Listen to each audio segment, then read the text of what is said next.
अहिल्यानगरच्या जामखेड तालुक्यातील दैव दैठण या गावातून बाहेरून देशी दारू आणून विकली जात होती। पोलिसांनी कारवाई केली, मात्र पुन्हा आता जैसे थे परिस्थिती होत असल्याने संतप्त झालेल्या महिलांनीच दारू विक्री करणाऱ्यावर पाळत ठेवून पोलिसांच्या मदतीने दारू पकडून दिले। याबाबत खर्डा पोलीस ठाण्यात दारू विक्री करणाऱ्या विरोधात गुन्हा दाखल केलाय।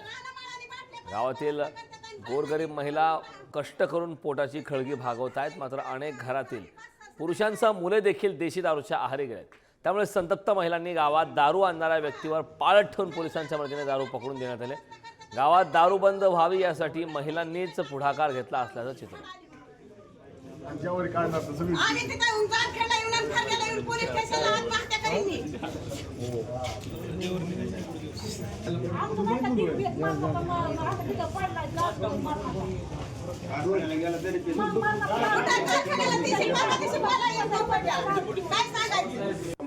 आज मी जाते 200 रुपये रोज आणि 300 रुपये रोज काम करते आणि माझा नवरा 500 घालते।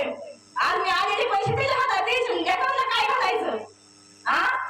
तुम्ही म्हणता का मावळे घडवायचे? वर शिवाजी महाराजांचा फोटो खाली दारूच्या बाटल्या असतात का? ही मावळे आहेत का? सांगा तुम्ही। दारू नाही बंद झाली ना तर बघा मी पुढच्या वर्षी ह्याच पुढे फाशी घेईन। तुम्हाला सांगते, दारू बंद झालीच पाहिजे। काय महिलांनो, दारू बंद झाली का पाहिजे का नाही?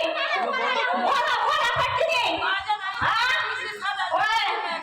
आज आमची पिढी या संदर्भात ताज्या अपडेट देण्यासाठी आपले प्रतिनिधी अहिल्यानगरमधून उमर सय्यद आपल्या सोबत आहेत। उमर, गावातील दारूबंदीसाठी महिलांनी पुढाकार घेतल्याचा प्रकार समोर आलाय, काय अधिकची माहिती? नक्कीच करण सर, जामखेड तालुक्यातील देवदैठण गावात बाहेरून देशी दारू आणून विकली जात होती। पोलिसांनी कारवाई केली, मात्र पुन्हा जैसे ते परिस्थिती होत असल्याने संतप्त झालेल्या महिलांनीच दारू विक्री करणाऱ्यावर पाळत ठेवून पोलिसांच्या मदतीने दारू पकडून दिली आहे। याबाबत खर्डा पोलीस ठाण्यामध्ये गुन्हा देखील झाला आहे। दरम्यान याबाबत गावात घेण्यात आलेल्या बैठकीत शिवाजी महाराजांचे मावळे घडविण्याची भाषा करता आणि दारू पितात असे खडे बोलत पुरुष मंडळींना सुनावत एका महिलेने चक्क दारू बंद केली नाही तर फाशीच घेईन असाच इशारा दिला आहे। आणि त्यांचा जो व्हिडिओ आहे तो सध्या सोशल मीडियावरती देखील व्हायरल झाला आहे। आणि त्यामुळे आता गावात दारूबंदी व्हावी यासाठी महिलांनीच पुढाकार घेतल्याचं चित्र समोर आलं आहे। करण सर, नक्कीच उमर, खूप खूप धन्यवाद या संपूर्ण माहितीबद्दल।